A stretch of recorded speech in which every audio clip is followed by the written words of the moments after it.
Selamat datang di channel Seram Oi. Kali ini saya akan menceritakan cerita yang berjudul Pat Lurah ini diselamatkan oleh anak kecil yatim piatu, pemilik khodam leluhur dari santet kiriman dukun desa. Dan ini dia selengkapnya.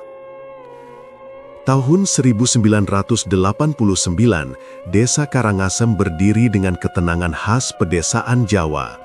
Padi menguning di hamparan sawah, suara gamelan sesekali terdengar dari hajatan, dan bau tanah basah selepas hujan kerap menemani pagi. Desa itu dipimpin oleh Pak Lurah Sarwedi, seorang lelaki paruh baya berusia 48 tahun. Sosoknya dikenal tegas, tapi tetap ramah kepada warga. Dengan peci hitam yang jarang lepas dari kepalanya dan baju lurik sederhana, Sarwedi lebih sering terlihat membantu petani di sawah daripada duduk di kursi balai desa. Warga menghormatinya karena kejujuran dan kesederhanaannya. Namun, di balik wajah teduh desa, ada arus gelap yang mengalir diam-diam. Ki Rasanta, seorang dukun tua yang sejak dulu menjadi tempat orang meminta tolong soal gaib dan nasib, mulai merasa pengaruhnya meredup. Semasa lurah sebelum Sarwedi, ia begitu disegani. Warga takut menentangnya karena setiap ucapan Ki Rasanta seolah menjadi titah. Tetapi, sejak Sarwedi menjabat lurah, perlahan orang-orang tak lagi sering mendatangi sang dukun. Mereka lebih percaya pada musyawarah desa ketimbang jampi-jampi. Rasa sakit hati itu berubah menjadi dendam. Ki Rasanta dengan rambut putih kusut dan mata cekung yang menyala seperti bara tak rela dipinggirkan. Dalam benaknya, Sarwedi harus lengser. Tidak dengan cara biasa, melainkan dengan jalan gaib agar warga kembali tunduk pada ketakutan. Malam pertama serangan dimulai. Dari gubuknya yang terletak di pinggir hutan bambu, Ki Rasanta membakar kemenyan hitam dan memukul kendang kecil dari kulit anjing hutan. Mantra-mantra kuno meluncur dari bibirnya, bercampur dengan suara serak yang menyerupai lolongan.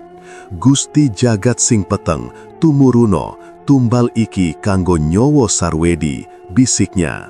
Seekor ayam cemani disembelih, darahnya ditampung dalam batok kelapa. Sesudah itu, ia menancapkan jarum berkarat ke boneka kecil yang dibalut kain putih, di atasnya tertulis nama Sarwedi. Di rumah lurah, yang berjarak hampir setengah kilometer dari gubuk sang dukun, malam terasa tidak biasa. Angin kencang tiba-tiba bertiup, padahal langit terang tanpa mendung. Istrinya, Bu Jatmi, mengaku mendengar suara perempuan menangis dari dapur. 2 kali ia memeriksa, tidak ada seorang pun di sana. Anak-anaknya yang sudah remaja mengeluh tak bisa tidur, mimpi buruk datang silih berganti. Sarwedi sendiri berusaha menenangkan hati. Ia sudah lama mendengar desas-desus bahwa Ki Rasanta tidak senang dengan kepemimpinannya. Namun ia selalu percaya kebaikan lebih kuat dari niat jahat. Malam itu, ia membaca doa sebelum tidur, berharap semua hanya gangguan biasa. Sayangnya, serangan gaib tak berhenti di mimpi. Tepat tengah malam, tubuh Sarwedi terbangun dengan rasa sakit yang menusuk perut. Ia meringis, keringat dingin membasahi seluruh tubuhnya. Ketika mencoba bangun, ia merasakan sesuatu yang aneh di bawah kasurnya. Dengan gemetar, ia mengangkat tikar tipis yang menjadi alas tidur. Saat itu juga, mata Sarwedi membelalak, belasan paku berkarat muncul begitu saja, menancap di anyaman bambu kasur. Bau karat bercampur amis darah menguar.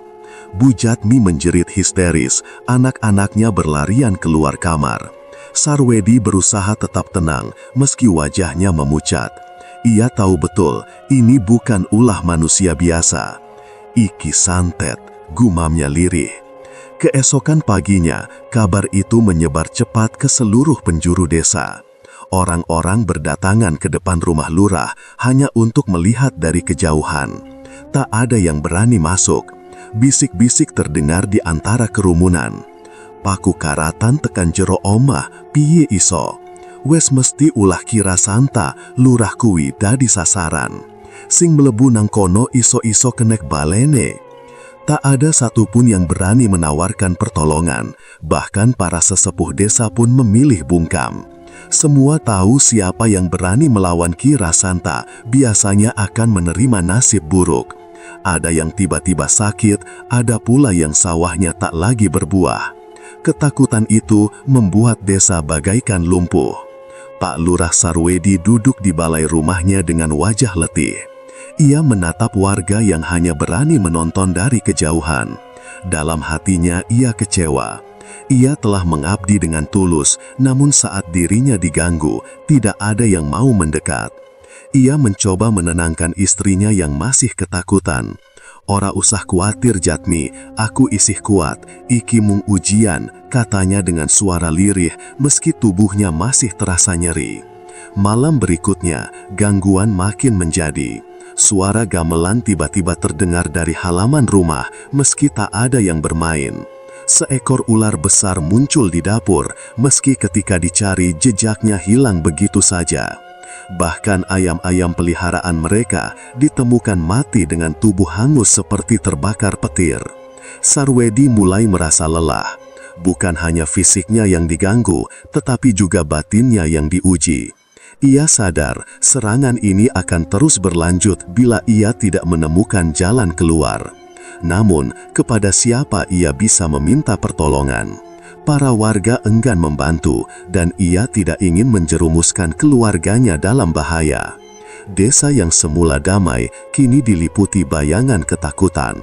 Balai desa yang biasanya ramai oleh rapat warga, mendadak sepi.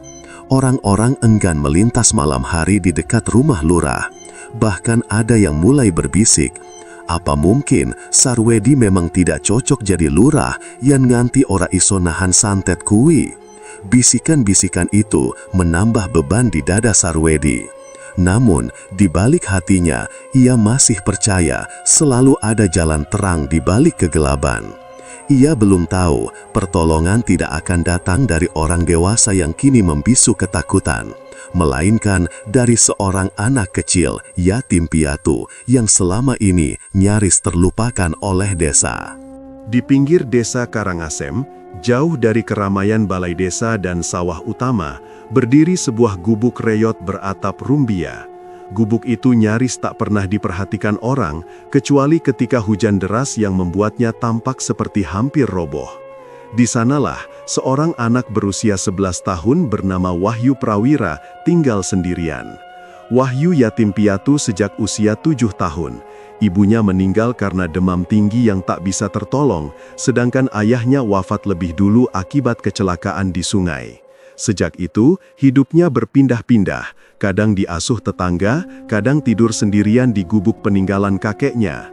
Meski ada rasa kasihan dari sebagian warga, kebanyakan hanya sekedar memberi sisa makanan atau upah kecil. Tak ada yang sungguh-sungguh peduli. Sehari-harinya, Wahyu mengais rejeki dari pekerjaan kecil, membantu membawa hasil panen, menghalau burung di sawah, atau sekedar menjadi pengantar kayu bakar. Upahnya hanya beberapa keping uang logam atau segenggam beras. Bagi anak lain seusianya, masa kecil diisi dengan bermain layangan atau berlari di pematang.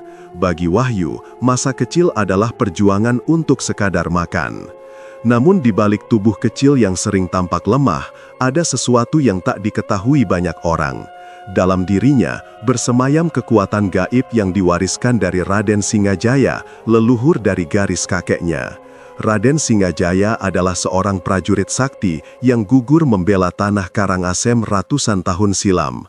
Menurut cerita, roh prajurit itu bersumpah akan menjaga keturunannya dari segala bahaya, hingga ia menjadi khodam leluhur yang selalu mengikuti garis darah tertentu. Wahyu sendiri tidak sepenuhnya paham akan hal itu. Ia hanya tahu, sejak kecil ia sering bermimpi bertemu sosok lelaki gagah berwajah tegas, mengenakan baju besi dan memegang tombak panjang.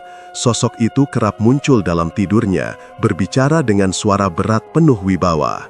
"Wahyu, elingo, Gusti paring pepadang marang wong sing sabar, aja wedi marang pepeteng, awit ono sing jogo ing burimu," kata sosok itu suatu malam. Wahyu, ingatlah, Tuhan memberi cahaya pada orang yang sabar, jangan takut pada kegelapan, karena ada yang menjagamu di belakangmu.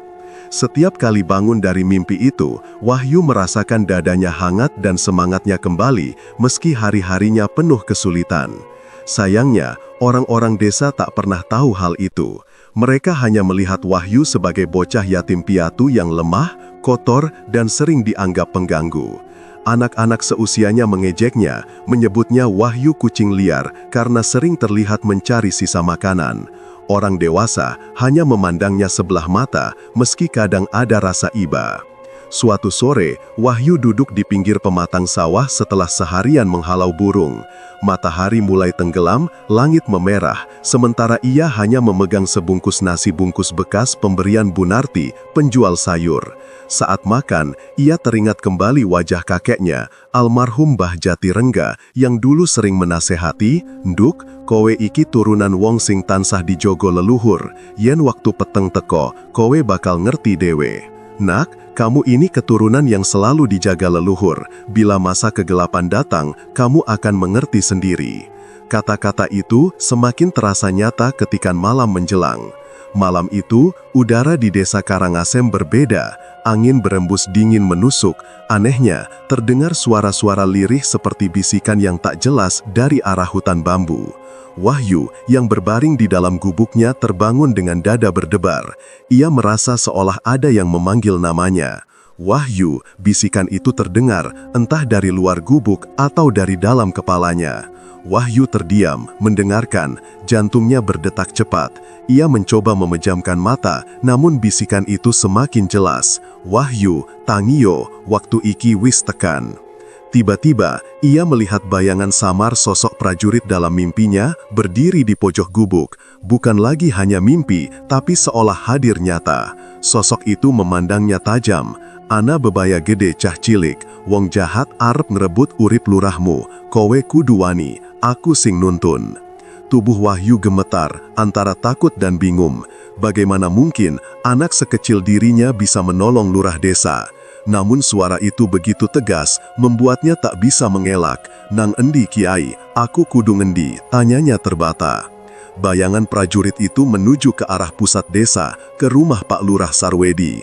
Cahaya samar seolah mengalir dari jarinya. "Mrono, wektumu wis tekan." Wahyu berdiri perlahan, meski tubuhnya kecil dan kurus, ada dorongan kuat yang membuat langkahnya terasa ringan.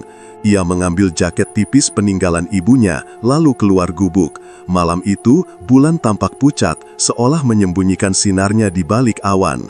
Jalan setapak menuju rumah lurah terasa panjang, dihiasi suara jangkrik yang mendadak terhenti setiap kali ia lewat.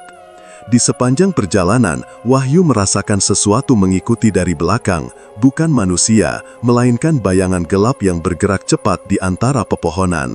Ia tahu itu bukan hal wajar, namun suara gaib itu kembali berbisik dalam hatinya, "Aja wedi, ono sing jogo." Langkah kecilnya semakin cepat. Ia tidak tahu apa yang menunggunya di rumah lurah, tapi firasatnya mengatakan malam ini bukan malam biasa. Ada sesuatu yang besar sedang terjadi, sesuatu yang akan menguji keberanian seorang anak kecil, yatim piatu, yang selama ini terlupakan oleh desanya. Malam itu, langit desa Karangasem diselimuti awan hitam pekat. Bulan yang biasanya menerangi pematang sawah menghilang dari pandangan, seakan ikut sembunyi dari sesuatu yang menakutkan. Angin bertiup kencang, menggesekkan daun-daun jati hingga menimbulkan bunyi serupa desisan panjang. Suasana desa mencekam, membuat orang-orang menutup rapat pintu rumah mereka. Di rumah Pak Lurah Sarwedi, kesunyian pecah oleh jeritan lirih sang istri, Bu Jatmi. Sarwedi yang tengah terlelap mendadak terbangun dengan tubuh panas seperti terbakar api. Wajahnya memerah, napasnya tersengal, dan dari hidung serta mulutnya merembes darah segar. Ia menggeliat kesakitan, matanya melotot seolah melihat sesuatu yang tak terlihat orang lain. "Astagfirullah, Sarwedi, Gusti, tulungane!" teriak Bu Jatmi panik memeluk tubuh suaminya yang makin kaku. Anak-anaknya ketakutan, menjerit sambil berlari keluar rumah. Suara teriakan mereka membuat warga desa berdatangan, namun hanya sampai di depan halaman. Dari balik pagar bambu, puluhan mata mengintip dengan wajah pucat. Mereka berbisik-bisik, tapi tak ada satupun yang berani masuk. "Itu santet," desis seorang lelaki tua. "Pancen iki ulahe Kirasanto," timpal yang lain dengan suara bergetar. "Yen mlebu nang jero iso-iso ketiban balakeh," bisik seorang ibu sambil menarik anaknya menjauh. Rumah lurah kini bagai dikepung rasa takut. Lampu teplok yang tergantung di teras bergoyang ditiup angin, cahayanya berkelip seperti hendak padam. Dari dalam terdengar suara Sarwedi mengerang bercampur isak Bujatmi. Namun kaki warga seakan terpaku di tanah, nyali mereka terkubur oleh bayangan Kirasanta. Di tengah kerumunan itu datanglah Wahyu Prawira, bocah yatim piatu yang jarang dipedulikan orang. Tubuhnya kurus, bajunya lusuh, dan wajahnya penuh debu perjalanan. Tapi malam itu matanya memancarkan sesuatu yang berbeda. Ia baru saja mengikuti bisikan gaib yang menuntunnya ke rumah lurah. Saat melihat Sarwedi hampir sekarat, hati kecilnya bergetar. Tanpa pikir panjang, Wahyu mendorong pintu bambu rumah lurah yang setengah terbuka. Warga yang melihat sontak terperanjat. "Cah kuwi aib nopo? Dan mosok bocah cilik wani melebu?" Namun Wahyu tak menghiraukan teriakan mereka. Langkahnya tegap meski tubuhnya gemetar. Ia masuk ke ruang tengah di mana Sarwedi terbaring di lantai dengan wajah penuh darah. Bujatmi yang sedang menangis langsung terkejut melihat bocah kecil itu berdiri di ambang pintu. "Wahyu, ngapain kamu di sini? Cepat keluar, Nak, ini berbahaya," seru Bujatmi dengan suara parau.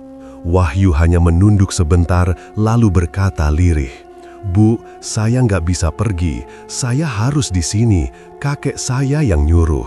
Sebelum Bujatmi sempat bertanya, Wahyu berjongkok di sisi Sarwedi. Tangannya gemetar saat menyentuh dada lurah yang terasa panas menyengat. Sesaat tubuh Wahyu sendiri seperti tersengat arus listrik. Namun anehnya, rasa takut itu berganti dengan ketenangan yang sulit dijelaskan.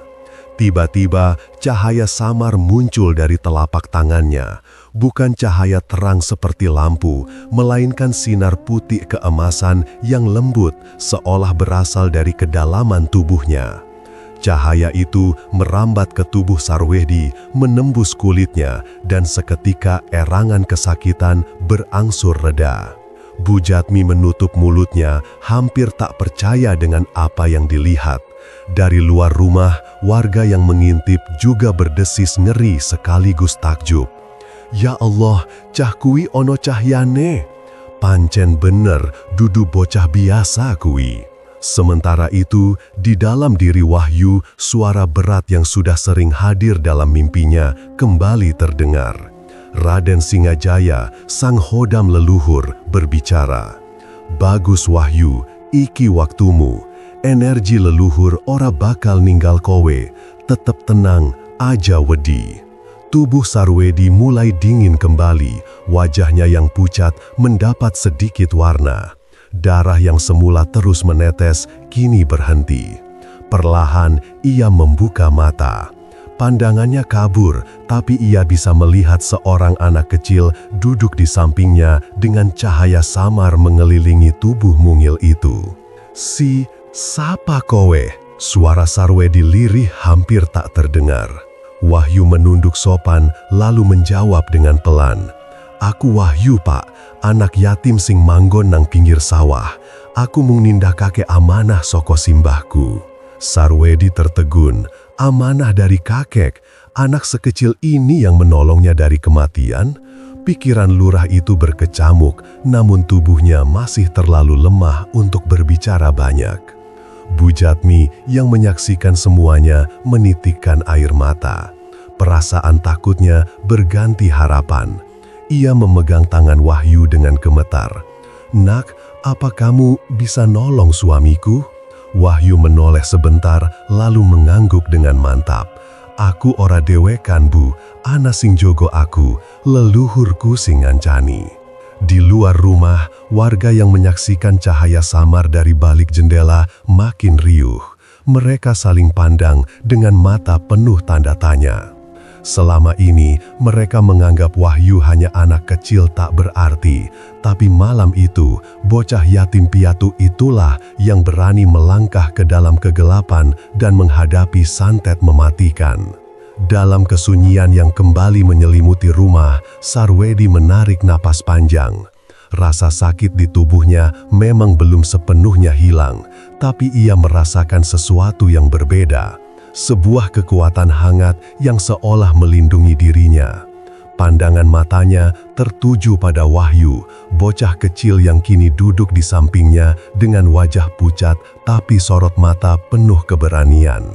Di dalam hati, Sarwedi bergumam, "Gusti, kulo ora nyongko, nyawa kulo saaki ono ing tangane bocah cilik sing tansah dilalekake wong."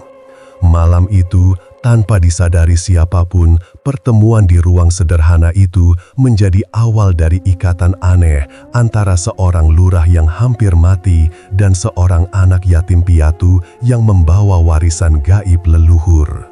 Di sebuah sudut terpencil desa Karangasem, malam itu langit tampak pekat, hanya sesekali diterangi cahaya redup bulan yang tertutup awan. Rumah panggung milik Ki Rasanta seakan menelan kegelapan. Hanya lampu minyak kecil berpendar di ruang tengah. Dukun itu duduk bersila, wajahnya menegang, mata merah menyala karena menahan amarah. Ia baru saja mendapat kabar bahwa Pak Lurah Sarwedi selamat dari serangan santetnya. "Mustahil, paku karat itu sudah aku tanam dengan doa pamungkas. Tidak ada manusia yang bisa selamat kecuali ia mendapat pertolongan gaib." Geramnya, suaranya bergetar menahan murka. Jemarinya mengetuk lantai kayu dengan tak sabar. Ki Rasanta menutup mata, mencoba melihat lewat penglihatan batinnya. Ia menyaksikan bayangan samar seorang anak kecil berada di samping Sarwedi ketika serangan santet bekerja. Anak itu, siapa? Mengapa bisa menahan ilmu penggempuranku? Wajahnya mengerut penuh kebencian. Amarah yang menyesakkan dada membuatnya segera bersiap melakukan ritual baru. Di bilik belakang, seekor ayam cemani sudah dikurung dalam keranjang bambu. Matanya merah menyala, bulunya hitam legam berkilau. Ki Rasanta mengangkat keranjang itu, lalu membawanya ke ruang ritual. Lantai tanah ruangan itu penuh dengan garis melingkar dan simbol aneh dari kapur putih. Di tengah lingkaran terdapat kendi berisi darah kambing yang telah dikorbankan 2 hari lalu. Bau amis menusuk hidung. Ki Rasanta duduk di depan lingkaran, lalu mulai mengiris telapak tangannya sendiri dengan sebilah keris kecil. Darah segar menetes ke kendi, bercampur dengan darah lama. "Aku perkuat diriku dengan tumbal baru. Aku tuntut roh-roh penunggu tanah ini untuk tunduk padaku." Suaranya menggelegar. Ia mengangkat ayam cemani, lalu menyembelihnya dengan cepat. Darah mengalir, ia tampung dengan tempurung kelapa, lalu dipercikkan ke 4 penjuru mata angin. Ruangan itu bergetar halus, seolah udara semakin berat. Dalam cahaya lampu minyak, wajah Ki Rasanta tampak semakin menyeramkan. Tubuhnya bergetar pelan, lidahnya menjulur-julur, mengucapkan mantra yang tak dimengerti. Di sekelilingnya, bayangan hitam muncul, melayang seperti kabut pekat yang hidup. Sementara itu, di gubuk kecil di pinggir sawah, Wahyu Prawira merasakan sesuatu yang aneh. Malam itu, ia sedang mencoba tidur. Tubuhnya letih setelah seharian membantu warga membawa hasil panen. Namun matanya terbelalak saat mendengar bisikan gaib di telinganya. "Wahyu, keluar, tinggalkan desa ini, kau tak akan selamat." Bisikan itu lirih tetapi menusuk. Dari sudut kamarnya yang gelap, ia melihat bayangan hitam merayap di dinding, menjulur seperti tangan panjang hendak meraih tubuhnya. Wahyu terengah, tubuhnya gemetar, namun ia ingat pesan kakeknya dulu. Jangan pernah menunjukkan rasa takut, karena ketakutan hanya memberi tenaga pada makhluk gelap. Ia merapatkan kain tipis di tubuhnya, lalu memejamkan mata. Dalam pejamannya, sebuah cahaya samar muncul. Sosok gagah berzilah besi, bertombak panjang, berdiri tegap di hadapannya. Raden Singajaya, khodam leluhur yang selalu menemaninya, kembali hadir dalam mimpinya. Wahyu, suara Raden Singajaya berat namun penuh wibawa. Lawanmu kini bukan manusia biasa. Ki Rasanta telah menenggelamkan dirinya semakin dalam ke jalan hitam. Kau harus kuat, jangan gentar, karena darah leluhurmu adalah benteng yang lebih kokoh daripada 1000 mantra. Wahyu menelan ludah, mencoba menguatkan diri. Tapi aku hanya anak kecil, bagaimana mungkin bisa menghadapi dukun sekuat dia? Raden Singajaya menatapnya tajam. Keberanianmu sudah cukup menjadi pintu kekuatan. Ingat, aku bersamamu. Kau hanyalah wadah dan aku adalah tombak yang akan menyalahkan terang. Jangan pernah menyerah. Wahyu membuka mata, keringat dingin membasahi pelipisnya. Bisikan jahat tadi sudah hilang, namun ia masih merasakan tekanan berat, seakan ada yang mengawasinya dari luar gubuk. Ia duduk memeluk lutut, menatap pintu kayu rapuh yang berderit pelan. Di saat yang sama, Pak Lurah Sarwedi duduk di ruang tengah rumahnya. Tubuhnya masih lemah setelah serangan gaib malam sebelumnya. Namun pikirannya terus memikirkan Wahyu, anak kecil yang tanpa rasa takut datang menolongnya. Anak itu, dia bukan anak sembarangan, aku harus menjaganya, gumam Sarwedi. Istrinya Bu Sarti menatap prihatin. Pak, anak kecil itu jangan sampai ikut terbawa masalah, dia hanya anak yatim piatu, biarlah kita yang hadapi. Sarwedi menggeleng tegas. Tidak Bu, justru karena dia yatim piatu, dia lebih berharga untuk kita lindungi. Aku yakin ada alasan besar mengapa Tuhan mengirimnya ke rumah kita malam itu. Angin malam bertiup kencang, menembus celah dinding rumah-rumah desa. Para warga masih terlelap, tapi beberapa orang terbangun karena mimpi buruk. Mereka tidak tahu, di luar sana, dua kekuatan sedang bersiap bertabrakan. Amarah seorang dukun yang haus kuasa, dan keberanian seorang anak kecil dengan warisan leluhur yang misterius. Ki Rasanta selesai dengan ritualnya. Mata batinnya menatap jauh ke arah rumah Wahyu. Ia terkekeh seram, suara tawanya bergema di dalam ruangan. Anak kecil berani menantangku. Baiklah, aku akan tunjukkan padamu bahwa keberanian tanpa kekuatan hanyalah kesia-siaan. Di kejauhan, seekor burung hantu melintas di atas atap rumah Wahyu. Suaranya memekakkan telinga malam yang sunyi. Malam itu, desa Karangasem seakan ditutup tirai gaib, bersiap menjadi panggung pertarungan antara kegelapan dan cahaya. Malam itu, angin bertiup kencang, menggetarkan dedaunan di desa Karangasem. Udara terasa berat, seakan ada sesuatu yang tidak kasat mata sedang merambati setiap sudut desa. Rumah-rumah penduduk terdiam dalam kegelapan, hanya suara anjing menggonggong sesekali yang memecah kesunyian. Di rumah lurah, suasana semakin mencekam. Pak Lurah Sarwedi dan istrinya baru saja hendak beristirahat ketika suara gaduh mengejutkan mereka. Atap rumah berderak keras, diiringi suara kepak sayap yang menggila. Dalam hitungan detik, puluhan kelelawar hitam berukuran besar menyerbu, menabrak jendela, menjerit dengan suara melengking menusuk telinga. Gusti Allah, apalagi ini? Teriak Bu Sarti ketakutan, menutup wajah dengan selendang. Sarwedi mencoba tetap tenang, meski jantungnya berdegup kencang. Ia tahu ini bukan gangguan biasa. Ini ulah Ki Rasanta, gumamnya, penuh keyakinan. Di tengah kekacauan itu, Wahyu Prawira muncul. Anak kecil itu berlari dari gubuknya menuju rumah lurah setelah merasakan tekanan gaib semakin kuat. Matanya menatap tajam ke arah puluhan kelelawar yang berterbangan, seolah siap menelan rumah itu. Wahyu berdiri di tengah ruangan, kedua tangannya menempel di dada. Bibirnya komat kamit membaca doa kuno yang diwariskan oleh kakeknya. Ya leluhur, ya Singajaya, kuatkanlah aku menghadapi kegelapan ini. Tiba-tiba, hawa dingin menyelimuti ruangan. Dari balik tubuh Wahyu, cahaya samar muncul, membentuk siluet prajurit bersenjata tombak. Meski mata orang biasa tak mampu melihat jelas, kehadiran Raden Singajaya terasa begitu nyata. Kelelawar-kelelawar itu mendadak kacau, mereka menabrak tembok sendiri, lalu berterbangan panik sebelum jatuh ke lantai dengan tubuh gosong, seolah terbakar oleh cahaya gaib. Belum sempat lega, terdengar suara gesekan keras dari arah dapur.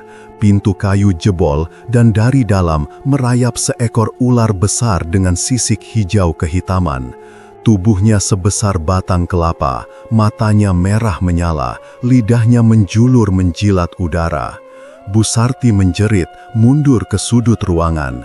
"Wahyu!" seru Sarwedi, cemas melihat anak itu berdiri tegak menghadapi makhluk buas. Namun Wahyu tidak bergeming. Ia memejamkan mata, mendengar bisikan dalam hatinya. Suara Raden Singajaya terdengar tegas. "Hadapi dengan tenang, jangan lawan dengan amarah. Bacakan doa penjaga bumi, sebagaimana kakekmu ajarkan." Dengan suara bergetar, namun penuh keyakinan, Wahyu melafalkan doa kuno itu.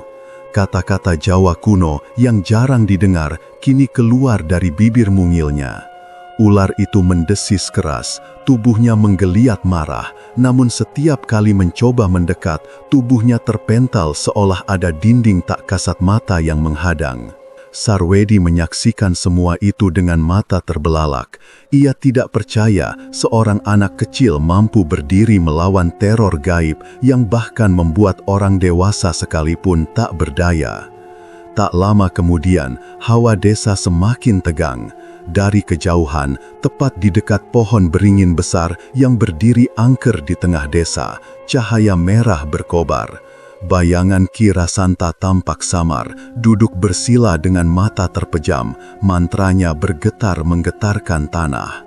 "Anak kecil, kau berani menantangku, mari kita buktikan siapa penguasa sejati desa ini." Suara Ki Rasanta menggema, meski ia berada jauh di balik beringin. Wahyu tahu, pertarungan gaib itu kini berpindah ke medan yang lebih besar. Seolah dituntun kekuatan gaib, langkah kakinya membawanya keluar rumah lurah, menuju arah pohon beringin. Sarwedi yang masih lemah mencoba mengejarnya, namun tubuhnya tak sanggup melangkah cepat. Warga desa mulai keluar dari rumah, tertarik oleh cahaya aneh dan suara menggetarkan dari arah beringin. Mereka berdiri jauh, hanya berani mengintip. Desas-desus segera beredar. Itu ulah Ki Rasanta, dan siapa anak kecil itu, mengapa dia yang maju? Di bawah pohon beringin yang rimbun, Wahyu berdiri dengan tubuh gemetar. Keringat membasahi pelipisnya, tetapi matanya menatap lurus. Di hadapannya, Ki Rasanta muncul perlahan, wajahnya menua dengan sorot mata penuh kebencian. Dengan ayunan tangannya, Ki Rasanta melepaskan serangan gaib. Angin kencang berputar, membawa bayangan hitam berbentuk sosok menyeramkan. Bayangan itu meleset ke arah Wahyu, hendak mencengkeram tubuh mungilnya. Namun, saat itu juga, cahaya terang menyembur dari belakang Wahyu. Raden Singajaya muncul sebagai sosok prajurit gagah, tombaknya menyabet udara. Bayangan hitam itu terpental, lenyap dalam sekejap. Ki Rasanta meringis, "Jadi benar, kau dijaga khodam leluhur. Tidak masalah, aku akan tetap menghancurkanmu." Ia kembali menaburkan abu hitam dari kantong kecil, mantranya menggelegar.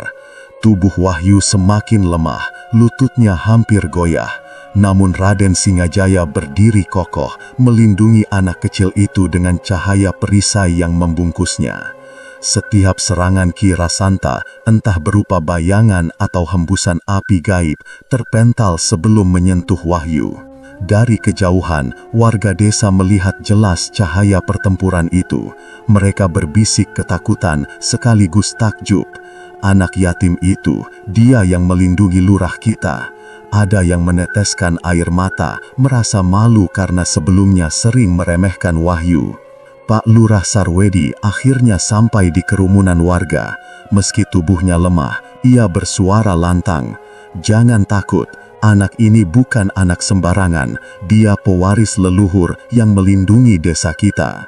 Sorak lirih terdengar di antara warga, semangat mereka bangkit. Untuk pertama kalinya, mereka menyadari bahwa keberanian seorang anak yatim bisa menjadi benteng terakhir melawan kegelapan. Di bawah pohon beringin itu, perang gaib terus berlangsung. Ular besar tadi kini menjelma kembali, melilit batang beringin, siap menerkam. Namun tombak Singajaya menusuk udara, membuat ular itu meledak menjadi asap hitam. Ki Rasanta terengah, wajahnya memerah menahan amarah. Sementara Wahyu jatuh berlutut, tubuhnya semakin lemah. Namun tatapan matanya tetap tegas.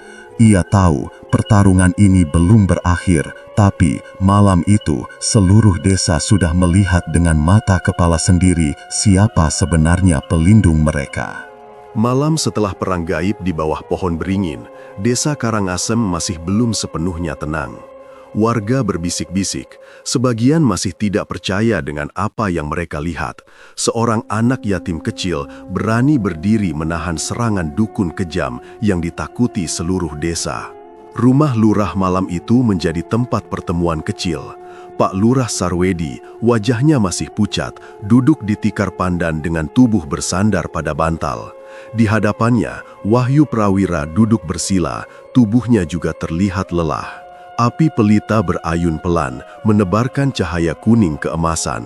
Sarwedi menatap anak itu lama, lalu berkata lirih, "Wahyu, anak sekecil dirimu, bagaimana mungkin bisa menghadapi serangan setan Ki Rasanta? Ada sesuatu yang kau sembunyikan, bukan?" Wahyu menunduk, hatinya bergolak.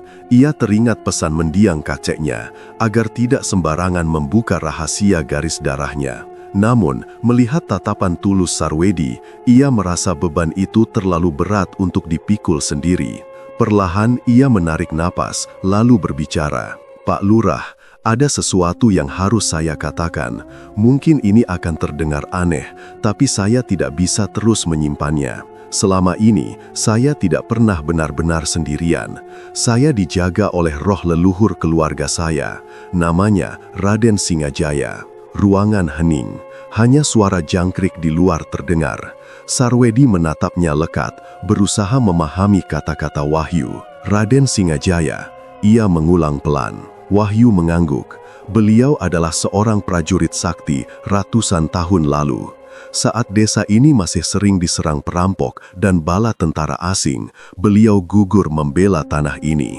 Darahnya tumpah di tanah Karangasem, dan sejak saat itu, rohnya berjanji menjaga keturunannya. Saya adalah salah satu dari garis darah itu. Mata Sarwedi membesar. "Jadi, Hodam yang menolongmu melawan serangan Ki Rasanta adalah roh prajurit desa ini?" Wahyu mengangguk lagi, suaranya lirih.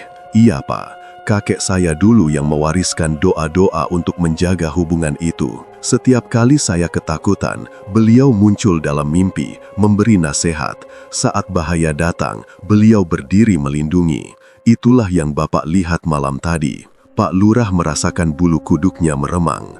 Ia menghela napas panjang, lalu menunduk. Dalam hatinya timbul perasaan bersalah. "Astaga, anak sekecil dirimu membawa warisan sebesar itu, sementara aku sebagai pemimpin desa bahkan membiarkanmu hidup di gubuk reot tanpa perhatian. Aku telah lalai." Bu Sarti yang sedari tadi diam menatap Wahyu dengan mata berkaca-kaca. "Nak Wahyu, maafkan kami. Selama ini kau dianggap sebelah mata, padahal kau yang justru menjaga desa ini dari kebinasaan." Wahyu menunduk dalam, suaranya lirih. Saya tidak pernah meminta apa-apa, Bu. Saya hanya menjalankan amanah kakek saya. Beliau selalu berkata, darah ini bukan untuk kesombongan, tapi untuk melindungi sesama. Keheningan itu dipecah oleh suara kentongan jauh di ujung desa. Beberapa warga datang tergopoh-gopoh ke rumah lurah, membawa kabar bahwa hawa aneh kembali menyelimuti desa. Pohon-pohon berderit tanpa angin, dan bau amis darah tercium dari arah sungai. Pak Lurah langsung tahu, Kira Santa tidak tinggal diam. Dia pasti bersiap melakukan sesuatu yang lebih besar, ujarnya dengan nada berat. Dan memang benar, di gubuk tuanya, Kira Santa sedang duduk di tengah lingkaran api kecil. Wajahnya dipenuhi garis-garis hitam dari abu bekas ritual. Di hadapannya, seorang lelaki desa yang malang sudah diikat, mulutnya tersumpal kain. Lelaki itu menangis terseduh, tubuhnya gemetar. Kira Santa menatapnya tanpa belas kasihan. Kau adalah tumbal yang dipilih. Dengan darahmu, aku akan melipat gandakan kekuatanku. Wahyu dan Lurah Sarwedi akan hancur malam ini. Ia mengangkat keris pusaka kecil berbalut kain merah, lalu menorehkan di udara. Mantranya melengkeng, memanggil arwah-arwah lapar untuk menelan jiwa tumbalnya. Api ritual semakin membesar, cahaya merah menyala-nyala, membuat gubuknya tampak seperti mulut neraka. Sementara itu, Wahyu menggigil. Dari dalam hatinya, ia merasakan tekanan semakin berat, seolah ada tangan besar yang berusaha menutup napasnya. Raden Singajaya muncul dalam penglihatannya, kali ini dengan wajah lebih serius. Wahyu, katanya, lawanmu telah mengorbankan manusia untuk memperkuat dirinya. Kau harus bersiap karena gelombang berikutnya akan jauh lebih mengerikan. Wahyu terdiam, dadanya naik turun.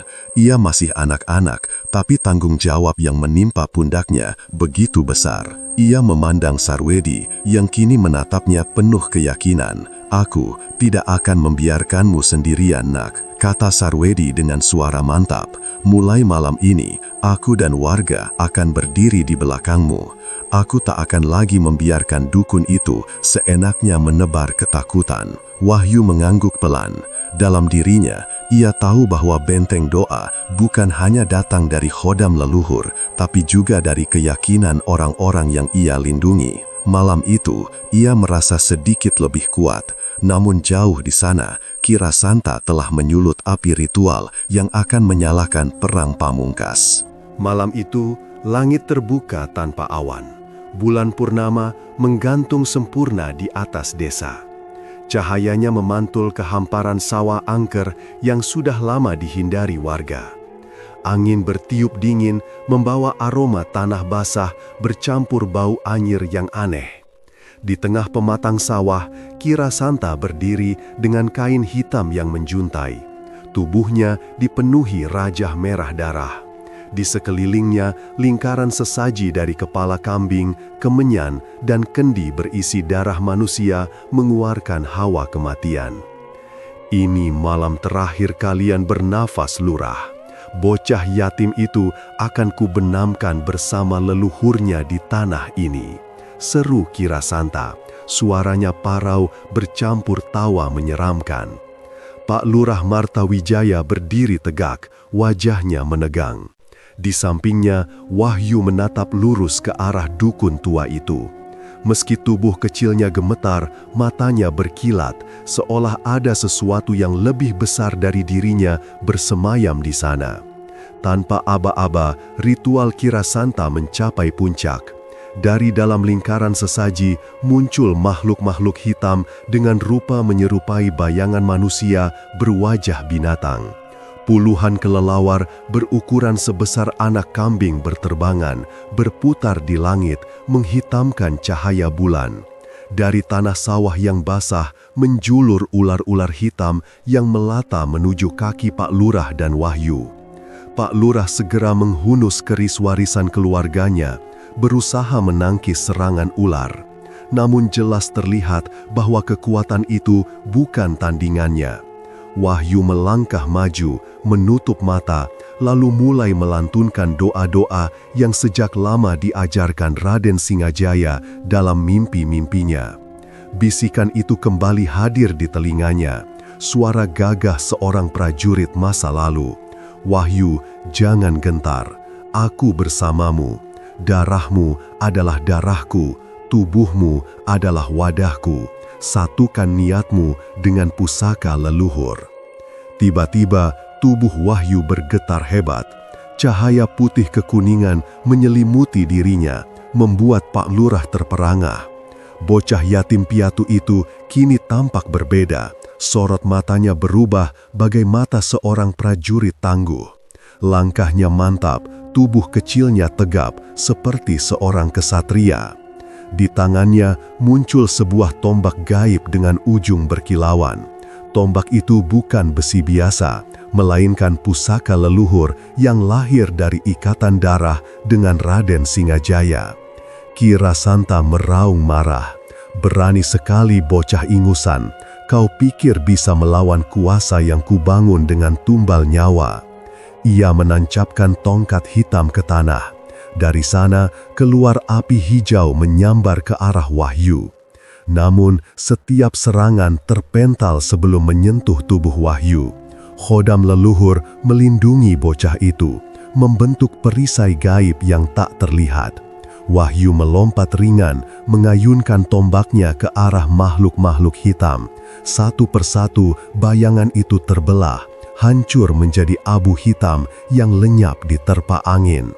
Pertarungan semakin dahsyat, suara-suara gaib meraung di udara, membuat telinga Pak Lurah berdengung. Pohon-pohon padi yang masih muda bergetar seperti diterpa badai. Warga desa yang mengintip dari kejauhan hanya bisa berdoa, menyaksikan dua kekuatan gaib saling beradu di bawah cahaya purnama. Ki Rasanta memanggil kekuatan pamungkasnya. Dari tubuhnya keluar asap hitam pekat yang membentuk raksasa berwajah iblis dengan taring panjang. Makhluk itu mengangkat tangan seakan hendak meremukan Wahyu. Wahyu berteriak, "Dengan izin leluhur dan restu tanah ini, aku menolak kejahatanmu." Tubuhnya bersinar lebih terang. Tombak gaib di tangannya bergetar lalu memanjang dengan cahaya keemasan. Ia menusuk tepat ke dada iblis asap itu. Jeritan panjang terdengar, membuat sawah bergetar. Api hijau Ki Rasanta berbalik menghantam dirinya sendiri. Tubuh sang dukun tua terbakar api gaib yang ia panggil sendiri. Ia meraung kesakitan, mencoba melawan, namun semakin melawan, api itu semakin melahap tubuhnya. Pak Lurah hanya bisa menatap antara lega dan ngeri ketika tubuh Ki Rasanta akhirnya hancur menjadi abu, menyisakan bau sangit yang terbawa angin. Pertarungan usai, bulan purnama kembali terang, angin malam berhembus lembut tanpa bau anyir lagi. Wahyu terjatuh lemas, tombak gaib menghilang perlahan dan cahaya dari tubuhnya padam. Namun di wajahnya tersungging senyum tipis, seakan beban berat telah lepas. Pak Lurah segera memeluk bocah itu. "Wahyu, kau bukan sekadar penyelamatku, kau penyelamat seluruh desa ini." Suaranya parau menahan tangis. Warga desa yang sedari tadi bersembunyi di balik semak mulai berdatangan. Sebagian menangis, sebagian berteriak takbir, sebagian lain menunduk memberi hormat pada Wahyu. Malam itu, legenda baru lahir. Seorang bocah yatim piatu yang dulunya diremehkan, kini dikenal sebagai penjaga kecil dengan warisan leluhur. Nama Wahyu terpatri di hati setiap warga, bukan hanya sebagai anak yatim yang kuat, tapi sebagai titisan keberanian dan pengorbanan. Pak Lurah tahu, hutang nyawanya tak akan pernah terbayar. Namun, ia berjanji pada dirinya sendiri, mulai malam itu, Wahyu tidak akan lagi hidup dalam kesepian. Desa akan menjaganya, sebagaimana Wahyu telah menjaga desa dari kehancuran. Langit purnama menyaksikan semuanya. Sawah angker yang dulu menakutkan, kini terasa hening, seakan roh-roh leluhur pun ikut tenang, mengetahui bahwa darah pengikat mereka masih ada, masih berjuang. Dan Wahyu bocah kecil dengan khodam prajurit sakti resmi menjadi bagian dari legenda yang akan diceritakan turun-temurun.